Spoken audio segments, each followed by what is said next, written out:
Tingnan nyo to mga lodi, ngayon nga ay usong-uso yung mga lalaki susuot ng mga palda at lalo daw pumoporma sila. Kuya nga pagkasuot ng palda niya ay nag-fashion show na siya. At tingnan nyo naman ang daming humahanga at tumitingin sa kanya kasi nga kakaiba ang kanyang style. Wow! Okay, gayahin din natin ang nag-uusong nakapalda ang lalaki. Kaya naman dali-dali akong pumunta sa aking kapatid kasi yung kung siya ang meron duster o palda na kasya lang sa akin kasi asawa ko ay siguradong sikip sa akin. At nagpatulong na rin ako sa aking kapatid na babae kung ano ang babagay sa aking duster o palda dito. At ito na nga daw ang kakasya at bagay na bagay sa akin kapag isinuot ko. Dali-dali ko naman itong kinuha at para maisuot ko na. Habang sinusuot ko nga ito, hindi na ako magkanta o gaga kasi parang sikip dun sa aking bewang. Pero ting angat lang eh nagkasya na sa akin. Nagsuot na rin nga pala ako ng kurbata para mas maging mas maporma ang gagawin natin pagrampa.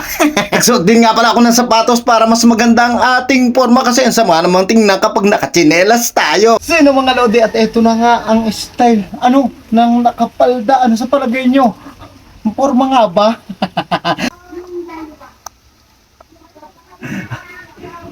Wow!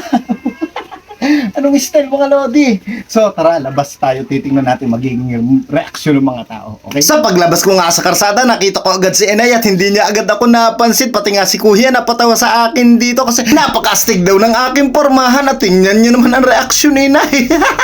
Nabigla siya sa aking costume. Halos lahat nga ng dadaanan ko ay natutulala at napapatingin sa aking ginawang pormahang ito. At nagsimula na nga akong rumampa dito sa karsada at kita ninyo tuwang-tuwa sila dahil napakastig nga ng ating pormahan. Kasi nga ngayon lang daw sila nakakita ng tunay na lalaki na nakapalda tapos nakakurbata at nakabes na kalbo pa. Ito nga ay pumorma ako na parang nagpa-fashion show ako at tuwan-tuwa dito ang aking pinsan na si Kuya Warren. Habang naghahanap nga ako ng style na maganda dito sa kotse nakita ko si Ate Arceli na tuwan-tuwa sa akin. Hindi nga mapaliwanag yung kanyang ngiti kasi nga ngayon lang daw siya nakakita ng kalbong nakapalda.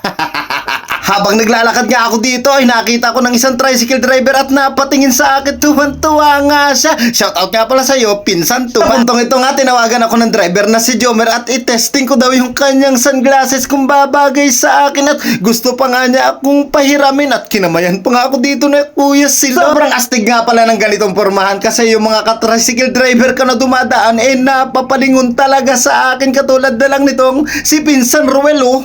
Kung naglalakad nga ako, nadaanan ko yung mag-ama na tuwan-tuwa sa aking pormahan kasi nga kakaibang-kakaiba daw yung aking porma ngayon. At nga pala sa'yo, pinsang pulis, si Kuya Ronald Balbuena. Grabe na talaga nauusa ngayong pormahan ng mga kabataan. Kaya naman sasabihin ng mga matatanda, grabe, ibang-iba na talaga ang panahon ngayon. Ay talagang ibang-iba na nga talaga. Habang naglalakad nga ako dito sa malapit sa tindahan talagang tinginan sila at napaka-astig daw pala ng lalaking nakapalda. Wow! Eto na nga pala at papakita ko na sa inyo yung picture natin na pangmalakasan habang nakapalda. Diba? Talaga namang napaka-astig mga lodi. Siguradong may magre-request dito sa mga followers ko na, Lodi, rumampa ka naman sa SM. Ewan ko kung kaya ko yun mga lodi.